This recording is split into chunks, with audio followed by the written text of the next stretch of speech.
Hey, Well Read Baddies. Welcome to another episode of She Well Read. I'm Alana. And I'm Samra. And today we discovered that I really can't do math. Like, girl, I thought I was crazy for weeks. You were not crazy for weeks. Verdict's still out on that. Verdict is The verdict's still may out. still be crazy. I mean, we both are probably a little crazy by some people's definitions, but that's okay. Period. But the reason I can't do math is because on the initial episode timeline, if you looked at our Instagram, last week's episode says 19 that we're covering episodes 19 through 25, when it should have said we were covering 19 through 24. So now the new episode graphic that Samra put up, they're just off by one. Wrong. Yeah. They're all wrong. They're just off by one. They are off by one. I was like, okay, so it's not that bad, but it's just one. But it would be so frustrating. So I'm going to delete it and repost it. Period. Yeah. So yeah, that's why when at the end of the episodes I'd be like, because it looks like 5, but it's actually 6 because we're reading through that last chapter. It doesn't stop at that last chapter. It's a mind thing. Anywho, we don't know how it happens. It just did. That's what it is. That's what it is. So stay in school. That's the message. Truly, college, a bachelor's degree means nothing. Absolutely. In my MBA program with a 4.0 means fucking shit. Bitch, you're right. You're getting your master's. So I'm gonna get my master's. It just, look. It is what it is. Shout out corner. Follow us everywhere at She Well Read. Subscribe to our YouTube, which we got a new YouTube comment again on our way to the studio. It just happens to be every time we get the notification, it's on the way to the studio. It's happened twice now. Yeah. It gets us hype for like this session, I think. Yeah. Yes, go subscribe to our YouTube channel, watch the videos. New Amazon storefront. Yes, I'm still working on migrating all of the lists. Leave me alone. Go to Bookshop then. Go to Bookshop. God damn it. You have options, okay? Okay. And be sure to check out our Patreon because we are setting up some interviews that are going to be exclusively on Patreon, so you don't want to miss out on that. Again, our lowest tier starts at $3, y'all. $3. Make your girl holler. We will holler. We will holler. We may even twerk on camera. Look. Listen, you can do a whole show for $3. For $3? Again, I feel like Lexmi, because you know she's always talking about how she came to Atlanta with $3 in her pocket. Which is bold. Bold, very bold. But yeah, like, y'all, the podcast game is really changing right now. Our industry is like shaking up. Speak on it. And they're taking jobs away from people who look like us in the industry. Right. So your support is really all we can rely on at the end of the day. Yeah, because Spotify's not going to do it. Nobody's going to do it but y'all. So the ways that you can support our show is by joining our Patreon, shopping through our Bookshop and Amazon storefront links, and just, tuning in. And buy us a coffee. Oh, yeah, I forgot. We do have a buy a coffee now. We have all of the options. I snuck that one in on Lana. Yeah, it's in the link in our bio, which is everywhere, but you can just buy us. It's there was an option to say buy us a book, but I was that's cute. Yeah. But I was like, we have so many books. Oh, that is true. I don't know. Maybe I should change it. I don't know. Well, tune it. Let me know. But you can just go on there because it used to say like when on our link in bio, it was like donate, but then it would just take us to our Venmo. Our Venmo profile, which I was like, that's kind of savage. I mean, that is donating. I mean, it is, but then also if you don't have Venmo. Oh, options. So this one has all the options. Per. And yeah. Yeah. So support our show because as independent creators, this all comes out of our pockets. And if we don't get sponsors or partnerships, again, all comes out of our pockets, which running a podcast is a lot more. It's not super expensive, but I mean, it's a monthly cost. It's an investment. It's an investment, which we do this as a hobby, but we always talk about one day this is not gonna be our hobby, it's gonna be our full-time job. Amen So, to that. yes, just support your girls however you can. And Tuning we love in. you. Yes. And the comments, like all of that Yeah. is support too. It is. Liking us on Instagram. Following us. I think yeah. Y'all get the point. Y'all get the fucking point, all right? Sheesh. Kidding. All right. Love on Black women. Every day, all day. For my freaking birthday, because this episode is going to come out the day before my birthday. The best birthday present would y'all be flooding us. Comments, subscribe, That's the money likes, coming down. follows, Yeah. and donations. Period. Patrons on the Patreon. Buy her a drink. Buy her a piece of cake. She loves a slice of cheesecake from the Cheesecake Factory. You can mail that to our P.O. box. The address is in. It's in the bio. It's in the bio. So, what are you waiting for? Make Lana's day. Come on, this tourist deserves a present. Period. Love my Leo sister. All right. Woo. Well, moving on. Moving on. Coffee break. All right, guys. I was gonna say, because this week's topic is you're like she was blowing me up on this one. I got bullet points. Lots of bullets. So I just recently watched the show Beef on Netflix. I heard good things about it. Great show. Okay, so I'll add it. It was really good, and it talks about millennial rage. Okay, tell me what is millennial rage? Because you sent me all that shit, and I still was like, wait, but what is millennial rage? I recently learned about millennial rage because, I be watching the YouTube, and I love my little creators. So shout out to Miss, I think her name's like Leo or Kristen Leo, something like that. But she's a sustainability queen, and I've been following her for a long time. She makes really quality videos. We will link it in the bio. Yep.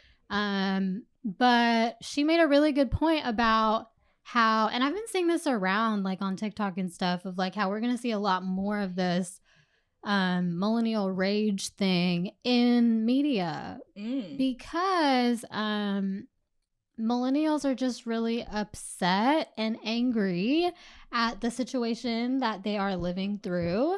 They're like, we graduated in the midst of a recession. We can't buy a house. Like, y'all have been saying, like, we can't do anything because we buy avocado toast and we buy too many coffees. Like, there is this idea that millennials, like, I guess are, I don't know, that they're just not going to live up to their parents' like standard of living. But like our parents' standard of like, the times were different. I hate when people try to say that shit, like we don't work as hard and like all this. We are not living in the same economy. And it's definitely not because we're not working as hard. You're right. Yeah, the economy's completely changed. And it's not very much like blue collar work. It is all like, a lot of it's like jobs that didn't exist, right, years ago. So, but anyway, I do think that the media is pushing that on us. It's like, and me and Alana are both 25. About to be 97 babies. But so we're kind of on the cusp. Like, we are kind of baby millennials, I'd say. But we're also older Gen Z.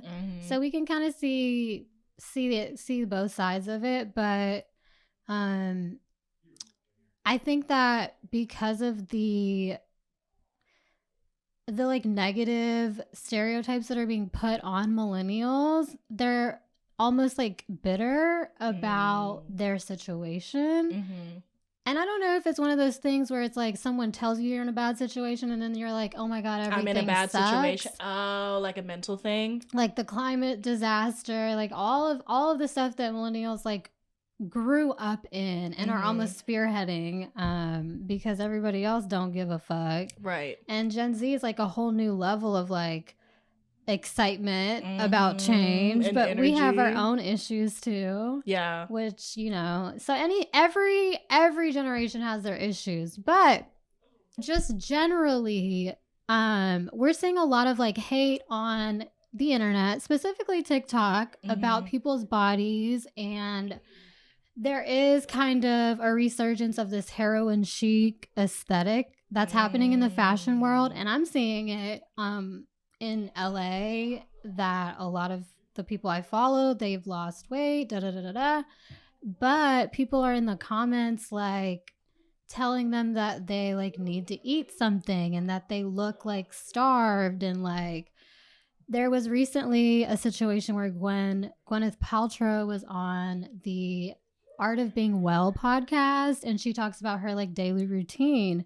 And she mentioned that she intermittent fasts, and she starts her day with like coffee, and then she has soup for lunch, and like she wasn't really necessarily giving a what I eat in a day, but she was kind of, you know, giving us a peek into, because the guy who asked her is, you know, a doctor and is interested, and they like talk about health stuff on this podcast. So, you know, super relevant. And she said what she said, but it blew up on TikTok. And people were like roasting her and were so savage in these comments, which I get it to an extent that like people don't think she's relatable. And but the things that they were saying about her were very insensitive and kind of like anti the positive like body image situation that we see being pushed in the media, that we like millennials, Gen Z like are spearheading. But at the same time, when someone says they don't eat like very much, it's like very much on them about like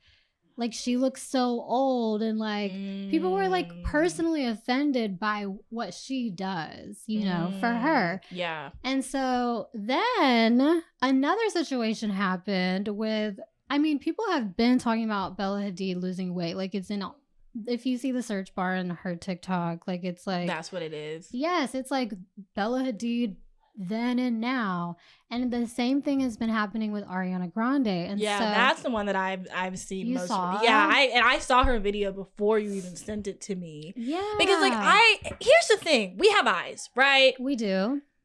You could visually see like, oh yeah, clearly she's lost some weight and like looks different. But then that does not give you the right to that then go in her comments and like mention her in all of these think pieces. Negative stuff. Yeah, about how like, is she okay? Like da da da da da. And like I told you, you would think we learned after the Chadwick Boseman situation. Which I didn't even think about that. And I'm glad you brought it up, because it's not a female, but this happens to men too. Right. It doesn't matter. It literally does not matter who you are. Period. It's like people think they have a right to comment on this stuff. And especially like, you know, I think I talked about this either last season or the season before about how celebrities, like we stop seeing them as people when they become celebrities. Yes. But they are still people at the end of the day.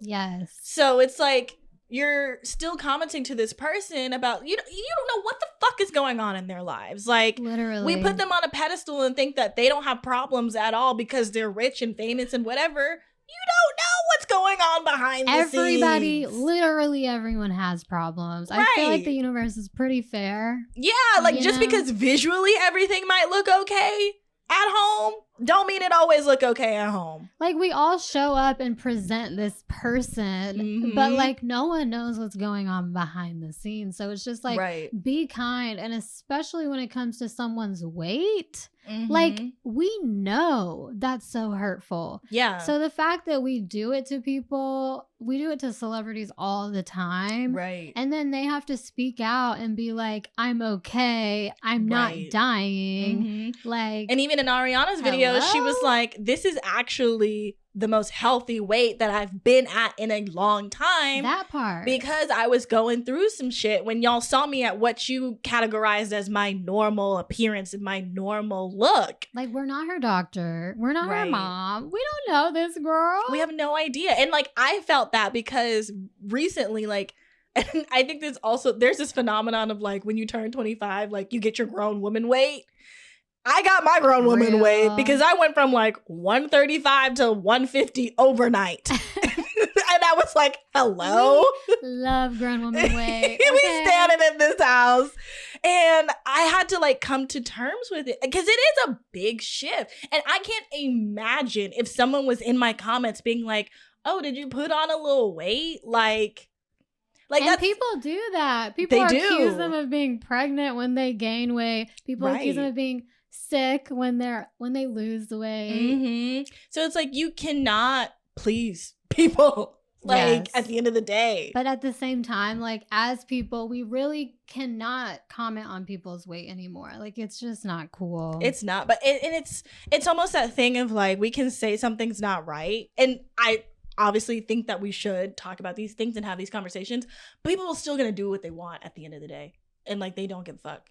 That's true. They don't care. That's true. So it's like the flip side of it is also, like, you can't. being in charge of your own mental health, of being, That's great. especially if you're in the spotlight, which is something like my sister that I've been telling her as she's, you know, getting into her teenage years and all these things. Like, people may say these things about you, but you also have to do the due diligence of monitoring yourself and your own mental health and doing your own personal check-ins. Wow. So that even if they say That's these deep. things about you, you know that you're going to be okay. You don't believe it. And it is a lot. Again, it's easier said than done. Yes, it is. But it is still important to make sure that you are okay at the end of the day. Even Yes. like, because people are going to do what they people want. are always going to do what people want to do. Mhm. But I do feel like TikTok itself, it's almost like mob mentality Mhm. and like almost like a new cult, in my opinion. Yeah. And the funny thing is, I saw someone the other day where there's this popular creator that I see on my timeline. And she was saying how she likes TikTok more because, like, when she posted something similar on Facebook, like, she got all of this, like, mob hate. But, like, she posted the same thing on TikTok and it was, like, a different situation. So I feel like it depends on the audience, too. Wow. Like there's different audiences on different platforms type of Mhm. thing. Yeah. Right. I mean, but, like, none of the negative is okay, no matter what platform it's on. Yes, very So- true. And I guess overall, I wanted to point out that all of this stuff, I mean, not the Chadwick Boseman part, but it all I feel like is rooted in misogyny. And I wanted to take it back there because I think that when people comment on women's bodies, they don't think about it that deep. But we've been conditioned since birth to judge women by their Mhm. bodies because that's all we think that they are good for is like whether or not they have birthing bodies or not. Yeah. And so like we've been trained whether or not we like think we have to just like be harsher to women with this type of stuff than men. So before you, if anyone is listening to this This is and a thinks it's PSA. okay to comment on women's bodies, like just take note of why you feel called to tell someone that and just sit with it. And then if you feel still called, I mean, I guess go ahead, but I think that it's always more of a reflection of how you're feeling about yourself than this actual person that is living life. Yeah. And la trying to mind their business, and here you come. Yeah. So, woo! Yeah, that's a hard one. Because I was literally thinking the other day, because, you know, I've struggled with body dysmorphia. And I was, like, eating dinner, and I've, like, finished my food, which I was like, wow. Like 5 years ago, this would be like strange behavior. Like me finishing my That's entire true. plate. Like, what is true. happening? That's true. Like, Valid. I'm eating. That's healthy. It's healthy to I like, it's okay know. to finish my plate. Oh, Like, yes, it's good to be healthy. right. And which means like, yeah, I'm going to put on some weight because I was not eating in the, like, you know what I mean? Right. And Like I so- look back at my pictures and I'm like, oh my goodness, I didn't realize I was like not, I mean, I knew I wasn't eating as much as I Mhm. should have been, but I didn't realize like how much different like the weight in my face looks, you know, different things like that. And Yeah. Yeah. So I can really relate to Ariana. This is the happiest, healthiest weight I have been in. And it may Even be though, different. right, even though it's not like the number that I would necessarily want to see. Yeah. But it's, you know, I don't know. It's just, it's different. It's and like- like, I'm happy with it. I'm okay with it. Right. And y'all just mind your business. Always. Mind your business might be that fucking episode title at this point. Mind your goddamn business. I feel like it's probably fitting for the chapters Yes, well. As well. Yeah, I was thinking about that too. Which, speaking of, let's get into the chapter. I love it here. It's just become so natural now. Oh my god, yeah. It's like we we've been made doing it. Y'all remember the struggle bus that what it used to be? Yeah, it was like what, mid last season we attempted to start this, and it was Girl, it wasn't very natural. We were like, how do people do it? Yeah, and now we're those people. Love to see it. Love. Look at us. Who would have thought? Not me. All right, y'all. So we are picking up at chapter 25. We are on page 87 for those of you following along. We are. It's very fitting for the conversation that we just had. Oh, I'm so mad at the start of this chapter. Yes. Yeah, so it's very enraging. So we start with, kind of something we've been seeing in the chapters where, of course, which we'll probably see in this whole book, Jeanette trying to please her mom in so many words. Like her new favorite color is purple, but she does not want her mom to find out because her mom prefers pink. And literally second paragraph, like the last line, literally says, "It is an honor that mom cares about me so much that something like me having my own favorite color would devastate her. True love." Yeah, I wrote Jay's concept, not Jay's, but Jeanette's. I call her Jay in my notes. Period. Jeanette's concept of love is wonky. It's toxic. For sure. Mm-hmm. And because when I read True Love, in my head I wrote toxic love. But I remember having this toxic love. Like, I get it. I understand. Because I went through it too. So basically, she's talking about this Revlon run walk that they do every year because, her mom had cancer. So they go do this walk. And her mom makes her casually bring up her cancer during auditions to try to get her ahead. And she's talking about how, like, some auditions, it doesn't really fit. Like, when I'm auditioning to be on The Sweet Life of Zack and Cody, me bringing my mom's cancer up doesn't really correlate. But for, like, medical Jeanette's shows. reading the room. Yeah, literally reading the room. Mm-hmm. But, like, shows like ER, she says, she can kind of wedge that in a little bit more naturally. Her but mom's either trying way, to get her the sympathy vote, which is, like, so... fucked. Yeah, like, how are you... Oh! It's just so aggravating. And so, yes, so they're doing this walk, and we find out that her mom thinks that her brother Dustin is a troublemaker and has verbally said how that is her least favorite child, which I'm like, God damn. Right, more than you already do. But really, the only reason she thinks that is because he's like his own independent person and just tells her the truth. Right. Which is like, as we know, the opposite of what you're supposed to do in this family. She loses it when you tell her the truth. Mm-hmm. And so she's saying, like, her mom's not a fan of her writing the screenplays, so she starts writing poems. Like, just literally doing anything and everything to please and make her mom happy. And she's trying to figure out what to rhyme mommy with, which I was like, hello? When she realizes her chest is sore. And then she goes to do, like, a little exam, and she's like, a lump. Not funny, but, like, if you read the way that she, like, does it, it's, like, silly goofy, kind of. It is. It's like, so she's a baby. Yeah, she's like, oh my God, a lump. And like being a girl, you can remember that moment where you're like starting to feel yourself. Hello? Like puberty's happening. That's how it happens with the grown woman weight, where it's just, you wake up and you're like, God damn. What the fuck? Thighs? Hello. Literally. And so she's contemplating, because this is like early in the morning, she's contemplating going to wake up her mom because her mom doesn't like to wake up earlier. And she's like, I'd wake up earlier if I wasn't up so late stressing about money. Maybe if your father got a job that paid the bills for once, so I wouldn't have to depend on a child. I was like, you're so out of pocket right now. Somebody literally needs to slap you. Yeah. But nobody has. And Nobody that's why has. you're still acting like that. Mm-hmm. And so Jeanette's like trying to figure out, okay, what do I do? So she says she does a sensible thing that anybody her age would do, which is eeny, meeny, miny, mo. Which I can remember those days of being like, all right, this is how we about to make this decision right now. Paper, scissors. He loves me. He loves me not. All of the things. All of the things. And so she finally gets up the courage to go tell her mom about the lump. And her mom's like, oh, sweetie, that's not cancer. And she's like, then what is it? When you have 3 older brothers.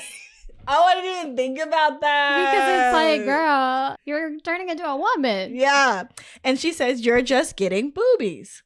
And Jeanette's like petrified, damn near. She's like, God, what? And she's like, I don't want to get boobies. How do I stop them from coming? I don't want to grow up. Because her mom is in love with her, like, being younger. And going back to she's always trying to please her mom. So she's like terrified of growing up and not being this little kid that her mom wants her to be. And so she says, I can see how much it pains her when people are talking about, oh, she's growing, like regular shit that people say, like, oh, you're growing up so fast, da, da, da, da. Right, it's like you should be happy your baby's growing up. Like, it's a privilege to watch your kid grow up, that they're still here. Like, hello, like you're not. The way she thinks is so weird to me. Yeah, well, I can relate. Personal story. My uncle literally told me that one time he was talking to my mom about me going off to college, and she was just like, I don't want to talk about it. But, like, not in the way of, like, oh, my God, yeah. Like, no, like, literally, like, I don't want to have this discussion. That's scary. It's like, so you don't want it? You don't want to go to college? Which, you know, obviously led to so many other things. But we're here now. And she's got 2 degrees. And I've got, one's on the way. 1.5. December. Look, it's 2. Damn near at this point. And so she asked her mom, well, is there anything I could do to stop the boobies from coming in? And her mom breaks into a laugh/exhale and basically introduces her to the world of calorie restriction. Trigger warning, y'all. Trigger warning. We are on page 90 if you're keeping up with us. And she kind of like puts a break in this within this chapter, and we switch over to, okay, now we're here in the thick of calorie restriction. She's going through all of the things that her mom is basically teaching her, because these are the things that her mom did when she learned about calorie restriction. Oh. And yeah, she literally says she's a great teacher because she's been calorie restricting for so long. Her mom's the queen of it. Yes, but but I didn't realize how deep it goes. Yeah. Because she said, her mom says, once when I was falling asleep as a child, I heard my mom and dad talking in the other room. They said my brother could eat anything and his metabolism would work it right off, but that anything I ate turned to fat. Those words got to me, Net. They really did. I've been restricting ever since. So we get like a sneak peek into her own childhood trauma, which that is now bleeding over to her child.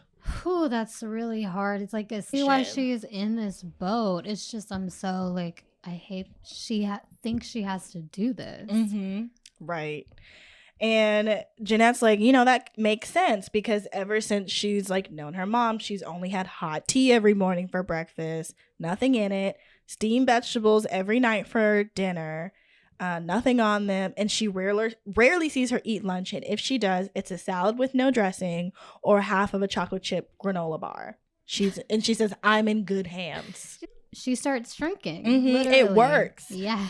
And she like proudly shows off her half-eaten portions to her mom, like, look, I'm starving myself. Yes, gold star. And so her and her mom are just like on this calorie restriction mission, as she calls it. And every day she feels like her and her mom are the montage of the twins from The Parent Trap. You know, the one that her mom said that her screenplay was like last episode. She went and watched it. She went and watched it. And she was like, it was in fact a ripoff. She said she was right. I'm like, no, Mom was right. You could have done your own thing. Like, no. But, you know, here we are. And she literally ends it with calorie restriction is wonderful. Yeah, you can see how she's like really like she drank the Kool-Aid. She's like, my favorite foods are sugar-free popsicles, applesauce, and unsweetened iced tea, because these are foods that don't seem to add weight. And then I kind of thought this part was interesting. She said, these are stress-free foods for me, safe foods, comfort foods. And she said, whoever said mac and cheese and fried chicken were comfort foods was out of their mind. So she's like really in this, and she says she weighs herself 5 times a day and like after every meal, so she knows how much each piece of what she's doing to her, like eating, how much it weighs, and that's how she discovered her favorite foods. It was like kind of like a data analysis situation. And of course, we're seeing the Holy Spirit, which we know is her OCD, telling her to touch the word slim on her clothing tag 5 times a day as an everyday ritual, along with her restrictions, because that will keep her small. And she literally says, "Thanks, Holy Spirit." I know, like this chapter is really like funny in a way. Like she writes it. It's like dark humor. Very much. Yes.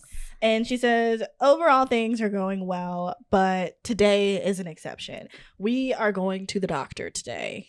And she's terrified because obviously when you go to the doctor, they weigh you. And so she's like, what if the weight's not like the same as the one at home, and like just freaking out. So it's as they call her name back, she goes on the weight machine, takes her shoes off in her mom's direction, because you know that's gonna like really alter the results. Right. And they say that she's like the scale at home says that she was 59 pounds, but this scale is saying she's 61 pounds, which is like what, a 2 pound difference. Y'all know I can't do math. A 2 pound difference. And her mama, like, they get into the room, the nurse like asks a few more questions and leaves, and then her mom literally looks at her and says, "We'll talk about it later." Almost in the sense of like, you know, like disappointment and like you're in trouble basically for weighing 2 more pounds. Like, how'd you gain 2 pounds from here, from the house to here? Like, what'd you do? Eat some M&Ms, you fat bitch? Like, but like in so many words, like, yeah, that's it. And so she says a few minutes pass, the doctor comes in, and the doctor is worried about her weight. She's like telling her mom, like, hey, like, can we talk for a minute? Step outside. She's significantly lower weight than what is normal for her age. And her mom's like, "Oh, I don't know why. She's eating normally, like nothing." And that's when I was like, oh, this is fucked, because she knows what she's doing. And like Jeanette's overhearing this, and she's like, that's not true. Mom has noticed the changes because she's the one who wanted the changes in the first place. she's putting some, she's like, 1 plus is, It's just not giving. she said the math's not mathing right now. Right. And so the doctor's like, you know, sometimes when young girls have anorexia, they're very secretive about their food habits. And this is the first time Jeanette learns about anorexia. Wow. And so the doctor's like, oh, I'll keep just keep a close eye on her eating habits. And her mom's like, of course I will. Like, and she's just even more confused, like, hello. She really believes that her mom is a good person. Like, she cannot wrap her head around the fact that her mom's just straight up lying to the doctor. Right. Being manipulative, just all of these things. And even when she goes to dance practice, like she says her mom's always late. And this time when she pulls up, like the dance instructor is going to the car to go talk to her mom, and she's like, hey Deb, I just want to talk real quick about Jeanette. I have noticed she's losing a lot of weight. It seems like she might have anorexia. You know, I wanted to start and like just talking, trying to like help her. And her mom cuts her off, and she's like, let's talk about this some other time. Like, wants to completely avoid the conversation. She's a master at avoiding these check-ins. Right. And Jeanette asks mom, and she's like, yeah. And she says, what's anorexia? She says, oh, don't worry about it, Angel. People are just being dramatic. So what is it? Like, and of course she goes back to, did you learn your lines? And she's like, yeah. She's like, I got a good feeling about this one. The character's blonde, you're a shoo-in. And Jeanette says, I look out the window, then go back to learning my lines. I'm excited for the sugar-free popsicle I'll have when I get home. I just don't understand how Jeanette's not cranky. Like, if I was hungry all the time, I am not my best, personally. Yeah. When I am ready for a meal. Yeah. Damn near starving yourself. Yeah. I would be angry. I would be snappy. I would be just not. So I kind of like low-key, like, how are you doing this? Like, how is her mom doing this? Like, just, it's really tough. But all right, going into chapter 26. Okay, so age check-in. Jeanette's 12 years old now, and so she's joining this new program at church called the Beehive. She's really excited. But her first like assignment at the church program is to be an assistant secretary for, I don't even know. I guess they have different positions in this organization. And so she's been given the assistant secretary position. Mm-hmm. She's kind of bummed because there's already another girl who's the secretary. So she's like, well, I don't need to do. She's like, what am I supposed to do? Yeah. To Sister Smith and Miss Sister Smith. She's like, well, you can help her out. Yeah. So she's a little disappointed because she was like, this is something new. She was like, okay. Well, Miss Michaela, she's also in this group, and she, I think, is the one that got, she got secretary. Mm-hmm. So Michaela's like, they gave you the bad position because you're not gonna be active. Basically, you're probably gonna become inactive, Mm-hmm. and I'm obviously gonna stay active. So that's why I'm secretary and you're assistant, because you know they don't want to rely on you too much. Right.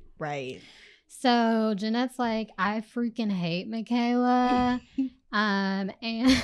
And she like brings up the fact that like Michaela's adopted. She's like, it's not because she's adopted. I just don't like her. Mm-hmm. But she does kind of make her reflect on the fact that she's kind of suspected that her family is not first rate, like the first rate Mormons of the church, which I don't know if y'all been to church, but there are often the people that are very involved and they all hang out and they all talk at church. And then there's the people that like come to church, but they also leave church immediately after they come. They're not trying to like da-da-da with people. And they're not going to join the Sunday school class. They're kind of like, they come and they kind of go, and you know. So they're kind of more that family. Like the people who only show up to church on first Sunday, or like big things like Christmas and Easter. Yeah. Those types of people. Yeah, exactly. And so she calls them herself a second-rate Mormon, and she says there's a group of them. They are like the ones that show up 20 minutes late. They can't be trusted with any like real responsibility of like if there's some sort of potluck, like they're not going to give them the main dish. They're going to give them like a salad, like something that's like, okay, if you bring a salad, cool. If you don't, that's cool, because that's probably what you're going to do. Right. And so she just kind of explains like why her family is that, and starts to kind of tell us a little bit more about their church experience, including the fact that her brother Marcus is old enough to go on mission and he hasn't gone yet. And there's this situation, it's like a statistic that Jeanette happens to know. And apparently if they don't go the first year, they're 70% less likely to go. So Jeanette's like, we need something big to make us first-rate Mormons. And it was in her head, it was going to be Marcus going on his mission. But now that it's looking kind of bleak, she's like, well, I don't know. And also, they've started skipping church on the weekends that Jeanette's Law and Order SVU episodes come out, or just anything she's in that's kind of like risque, exactly, because she doesn't want to get, well, Jeanette's mom doesn't want to get judged by the judgers. They actually have already talked to Jeanette's mom twice now. About her acting and like why she's in these risque films, like why is she playing roles that are they say they're not in line with the gospel. Exactly. So it's kind of like when some people at church couldn't watch Harry Potter because of the woo-woo, or even the like Wizards of Waverly Place. Oh yeah, I forgot about that one too. That made a big buzz too. I forgot. Or Twilight, because it's like, or how like sometimes Southern Baptist people like, they think yoga is like the devil. Just in general, like how sometimes people from church like make things out to be something really bad. So it's kind of that. And so her mom's like, okay, we're just not going to go those Sundays. And so this is all going into Jeanette really feeling bad about what Miss Michaela said to her. Yeah. But when When she does bring this up to her mom because she was feeling some type of way about it, her mom's like, oh, please, what does Michaela know? She's adopted. Right. And I'm just like, oh my gosh, like, this is terrible parenting. Like, it's just so bad. And it just continues to get worse in this chapter. Jeez, oh my gosh. So we are in chapter 27. This one's bad. This one's really bad. Trigger warning again. Trigger warning. It's shower time in the McCurdy household. Oh, God. And her mom is still showering her and her siblings. We did have an age check. She's 12, guys. She's 12. And she's talking about how she's dreaded showers for a while, for 5 years or so. Whenever it was that she started to feel uncomfortable that her mom is showering, like literally bathing her. And so... And like the way she describes this happening is like very triggering and traumatic. So if you do read this, like warning on chapter 27, it's very graphic. Her mom still showers her sometimes with Scotty, who is almost 16 at this point. Which is just wrong. It is just wrong. And so she says they usually like look away from each other. Scotty distracts himself by drawing Pokemon in the fog glass. And when they shower together, mom says it's because she gets too much to do. Like her mom has a very specific way that she wants Jeanette to be showered and to look a certain way and like wash her hair. She like basically says the reason she has to shower her is because like I have to get it just right. Like you're not like the same thing of like wiping her ass. Like you're not going to do it right. Like just let me do it, like that control almost. And she says whether or not Scott's there with me, her mom gives her a breast and front butt exam, which is what she calls her private parts. She says she wants to make sure I don't have any mysterious lumps or bumps because those could be cancer. I say okay because I definitely don't want cancer, and since mom's had it and all, she would know if I did. And she says, you know, she just usually tries to think of, and it's like, I've never been through sexual assault, but I would imagine like this is what what would be going through my mind. Like she's trying to distract herself in this moment. She's like, I think of like going to Disneyland when her mom's doing these exams. She thinks about her grandfather signing them in and the fireworks and the character and everything being happy. And by the time the exams are done, a huge wave of relief washes over her body. And usually she realizes that that's the first time she's felt her body since the exam started. Like it's just such a violation. She's dissociating. Mm-hmm. And she says it's weird. And it's like she knows this, but she knows if she speaks up, like it's going to be this whole big thing. And she says, like, my body is a shell I'm disconnected from, and I'm living entirely in my thoughts. And, you know, her mom's calling out for her to come take a shower. And she's like trying to avoid the shit out of it. And she's showering her alone tonight. And she knows this because she has an audition tomorrow. And she says there's a pattern. Usually when she has an audition, she showers her like by herself without Scotty, so that she can get more attention to details, making sure that her hair is going to look shiny and glossy and that she's going to look really clean. And so she's like literally hyperventilating, having an anxiety attack about going to take a shower. Ooh. And she gets to the bathroom. Her mom, you know, her mom won't even let her turn on the faucet because she says it's tricky to twist the handles and get the right temperature.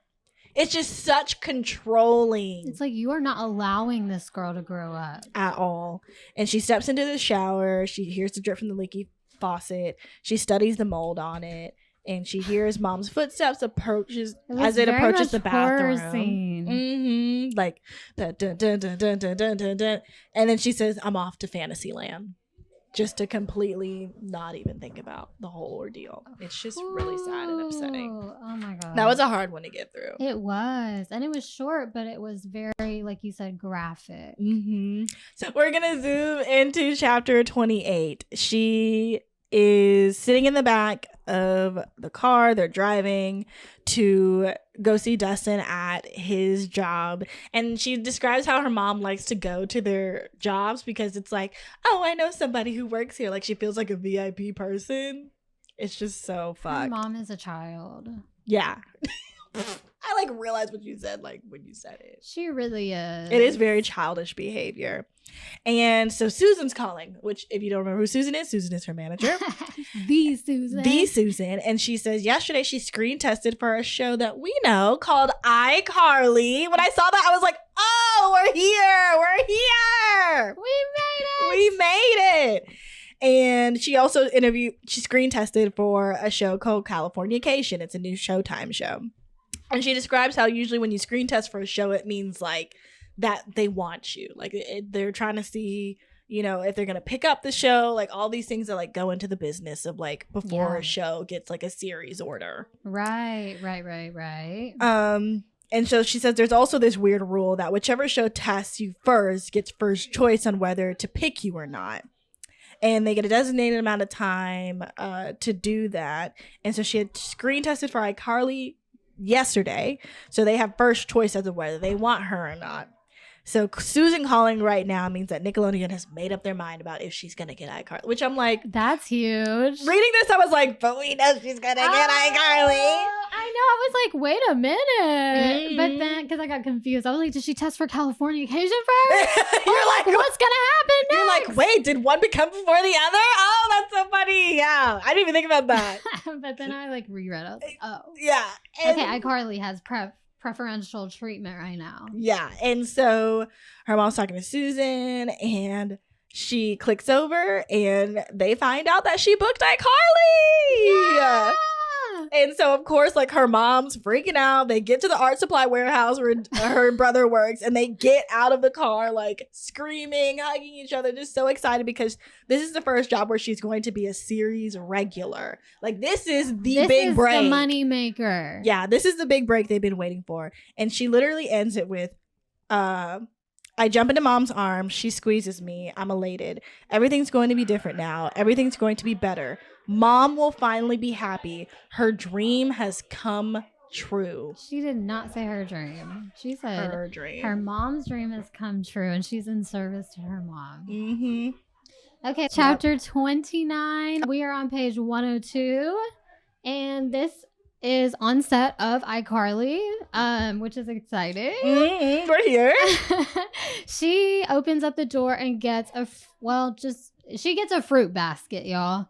And her mom is like, look, you know, they're looking at the fruit and then her mom is already thinking about calories. So she's mentioning that pineapple's really high in sugar, but you can have some of this cantaloupe and honeydew, which I was like, those are the ones that aren't as good. Right. Like the not fun ones. You're giving her the lame fruit. But anyway, she almost gives her one piece of cantaloupe or whatever, and she's like, no, actually we're gonna split it, which I'm like, this is fruit. Yeah, these are pieces of fruit now. It's getting crazy, or it's been crazy, but we're like getting a little sneak peek into just how restricted Jeanette is eating right now.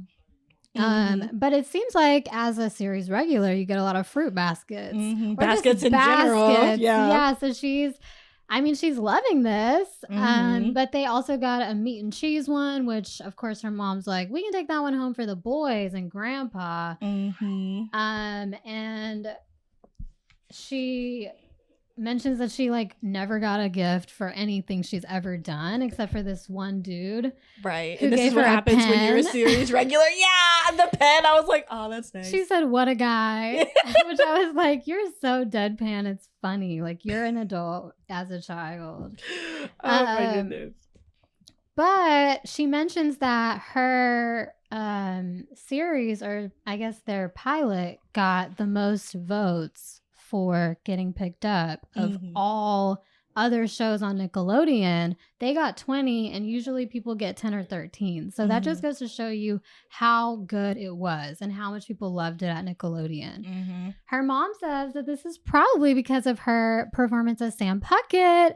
And she says a zinger, slinging, rough around the edges tomboy with a heart of gold who ironically, compared to her experience with it, loves food. And I like thought it like as I was reading this, I was literally thinking like, damn, her character on iCarly like love food, like love fried chicken, like and ribs and like all these things. And like to know then in the background in real life, like she was going through. It's ironic and crazy. Which leads back to like, you never know. Oh, yes. You know what I mean? You really don't. It's actually freaking crazy. But anyway, her mom's like, you want to run lines?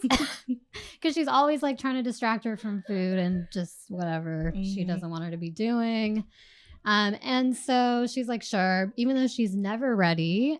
And she mentions that she thought her mom would kind of like relax after she got this series regular role because like the job's done. Like I got the job. Right. But she's like, my mom's still so critical and she hasn't lightened up a bit.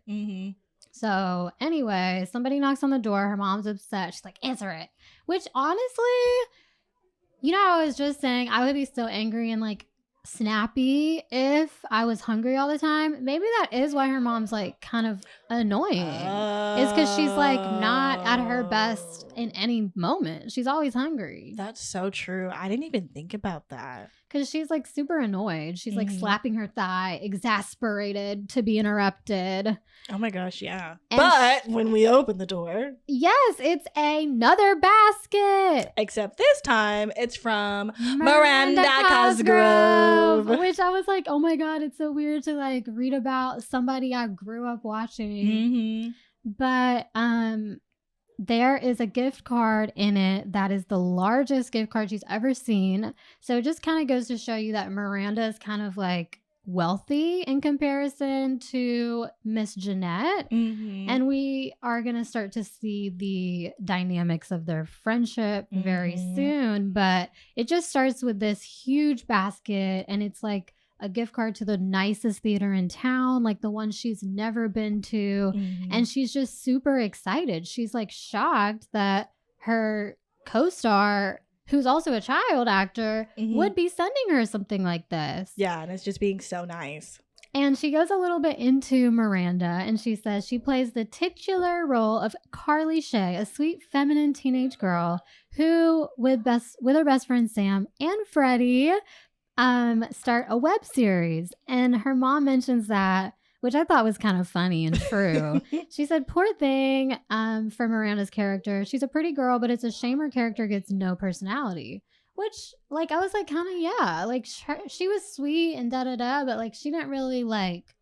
Sam kind of was the star to me. Sam was the star. She's the one that would make me laugh. She's the one who, like... Carly was just like, yeah, all right. This is like this. We know the show's about her and like she's going through these things. But like you said, Sam was the interesting one. She really was. She's the fan favorite, I feel like. And it ends with her mom saying, you're not getting anywhere near those milk duds, but that's very nice of her. Now let's practice your lines. Just kind of like, yeah, okay, that's cool, but let's move on back to what we were doing. Back to work, babe. Literally. Now we're at the last chapter we're doing for this episode, which is chapter 30, where we get more into her growing friendship, which it's so sweet. It's with cute. Miranda. It's very cute. I was like, this is really reminiscent of making friends as a 12-year-old. And so her and her mom are at the mall. They're getting a greeting card and like little gifts to give to Miranda since she gave her this basket. And she's picking out, her mom picks out this like cute plush panda, and because she's like, it rhymes with her name, Miranda Panda, cute, right? And she's like, yeah, Jeanette's realizing how childish her mom is. She's like, yeah. She's like, maybe we can keep looking. Like trying to steer her away from it. Yeah. And she's like, her mom's like, well, I think that in this little fuzzy journal we got her good, right? Like in like as a reciprocation gift. And it reminded me of those times, like, because my mom would do that too. Like, but like she would be Jeanette, where it's like if I got a really good present from somebody, she would want to get like an equally as good present. Like it was usually like a birthday thing, like making sure that like, oh yeah, that you makes reciprocate sense. that kind of energy. Yeah. So like I got where Jeanette was coming from, but her mom was just like, listen, we got that kind of money. We gonna throw what we can together, and she should just be appreciative of the gift. Which is true, valid. But I remember like being a child in that situation, like, and you're just meeting this new person. You like want to make a good impression. Like, I don't want the lame gift for my new friend. Right. Like, this gift, it's like a lot weighing on this one gift. Yeah. And so they get the gift, and she's like, you know, the gift card is a cool gift. A stuffed animal and a fuzzy journal is not a cool gift. Right. She's like, Mom, you're buying stuff for a kid, and I'm 12, and she's 12, and she's cool 12. She's not just like kid 12 like me. And she even says, like, until a few months ago, I thought these things were cool. But now that I met Miranda, it's not. Yeah, her cool radar has shifted, as she says. And the first time, like, she talks about the first time she meets Miranda, which was during the screen test. And, you know, she describes her, she was leaning against a wall, sipping Coke from a glass bottle, and texting on her sidekick. Like very cool girl vibes. Very and, like, much I can so. remember, like, seeing this girl, like, in middle school, like, with this persona that you're like, oh, she's cool. Like, I want to be like her. Like, you know what I mean? Yes, That thing when you're younger. Very relatable. And she's like, you know, they talked a little bit, but not too much. And so one day, she's on. And she also realizes, like, the difference between her and Miranda. Like, Miranda cusses on set and says the Lord's name in vain. Right. And so her mom warns her not to get too close to Miranda because she doesn't believe in God, and that Nathan's cool because he's a Southern Baptist. Oh, yeah. And, she but, was like, they're not the same, but at least we've got Jesus in common. Right. And so even though her mom's saying not to get close to Miranda, she, like, cannot help it. Like, she's like, I want her coolness to rub off on me. She just wants a friend, you know? Right, which I don't hear her talk about any friends. So At all, yeah. I'm really, like, happy to see that there's someone that's exciting to her. Right. And so Miranda's one day when they're leaving set, she says, hey, Jeanette, do you have AIM? And she's like, not really. And she's, like, thinking of, like, AIM and not, like, AIM. And so Miranda's like, you don't have AOL Instant Messenger? I was weak because I read it in that voice, like the Valley Girl accent. Yeah, and she's like, oh, AIM, yeah, I have it. And, like, that night when she gets home, she has her brother help her set up an AIM account so that she can talk to Miranda offset. And so this is where their friendship is really starting.